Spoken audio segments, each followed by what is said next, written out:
And the third thing about intelligence is it's distinct. I'm doing a new book at the moment called Epiphany, which is based on a series of interviews with people about how they discovered their talent. I'm fascinated by how people got to be there. It's really prompted by a conversation I had with a wonderful woman who most people have never heard of. She's called Gillian Lynn. Have you heard of her? Some have. She's a choreographer, and everybody knows her work. She did Cats and Phantom of the Opera. She's wonderful. I used to be on the board of the Royal Ballet in England, as you can see. And anyway, Gillian and I had lunch one day. I said, how'd you get to be a dancer? And she said it was interesting. When she was at school, she was really hopeless. And the school in the 30s wrote to her parents and said, we think Gillian has a learning disorder. She couldn't concentrate. She was fidgeting. I think now they'd say she had ADHD. Wouldn't you? But this was the 1930s, and ADHD hadn't been invented, at this point. So it wasn't an available condition. People weren't aware they could have that. Anyway, she went to see this specialist.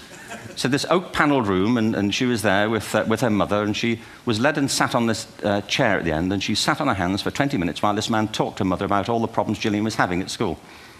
And at the end of it, because she was disturbing people, her homework was always late and so on, little kid of 8, in the end, the doctor went and sat next to Gillian and said, Gillian, I've listened to all these things that your mother's told me. I need to speak to her privately. So he said, wait here, we'll be back. We won't be very long. And they went and left her. But as they went out the room, he turned on the radio that was sitting on his desk. And when they got out the room, he said to her mother, just stand and watch her.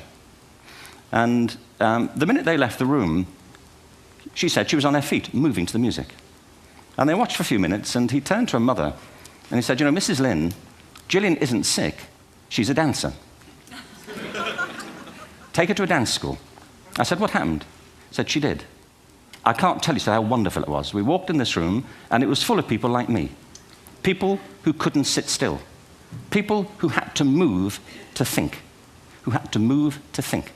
They did ballet, they did tap, they did jazz, they did modern, they did contemporary. She was eventually auditioned for the Royal Ballet School. She became a soloist. She had a wonderful career at the Royal Ballet. She eventually graduated from the Royal Ballet School, found her own company, the Gillian Dance Company, met Andrew Lloyd Webber. She's been responsible for some of the most successful musical theatre productions in history. She's given pleasure to millions, and she's a multi-millionaire. Somebody else might have put her on medication and told her to calm down. Now, I think